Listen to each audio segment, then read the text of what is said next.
అలాగే తెలుగు తల్లి ప్రియ పుత్రుడు పింగళి వెంకయ్య ఆవిష్కరించినటువంటి 3 నెలల జాతీయ జెండా మనందరికీ గర్వకారణం. త్యాగానికి గుర్తుగా కాషాయం ముందు వరుసలో, మధ్యలో చివరిలో సస్యశ్యామల దేశంగా ప్రసిల్లుతున్నటువంటి మన భారతదేశానికి గుర్తుగా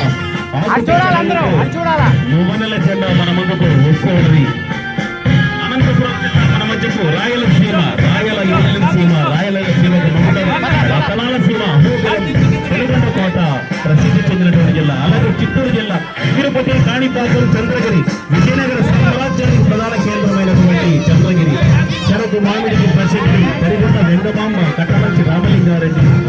అలాగే ఇప్పుడు కడప జిల్లా వెంకటేశ్వర స్వామి, తిరుపతికి కడప, ప్రేమాభిమానాలకు పుట్టిల్లు, మహాకవి అన్నమయ్యకు సంకీర్తనాచార్యుల పుట్టిన ప్రదేశం ఒట్టిపెట్ట కోదండ రామస్వామి ప్రధాన దివ్య క్షేత్రం వర్దిల్లినటువంటి కడప. అలాగే తూర్పుగోదావరి జిల్లా ఆంధ్రసీమకు అన్నపూర్ణ పొంగిన చెంగగడ్డ రాజమహేంద్రవరం నన్నయ్య అద్భుతమైనటువంటి మరి భారతాన్ని కలిగించారు. వెంకటేశ్వర ఆనకట్ట, కడియం సూరకాకులు, కాపుకొండలు. అలాగే గుంటూరు జిల్లా గోంగూరుకు పత్రికి నిశ్చిత ప్రసిద్ధి. మన అమరావతి రాజధానికి ముఖద్వారమైనటువంటి జిల్లా పల్నాటి సీమ.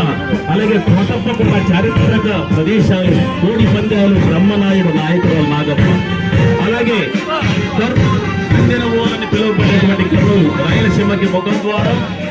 కొండారెడ్డి బురుజు ఒకనాటి ఆంధ్ర రాష్ట్రానికి రాజధాని. శ్రీశైలం మల్లన్న అందరికి ఆశీస్సులు అందిస్తున్నారు.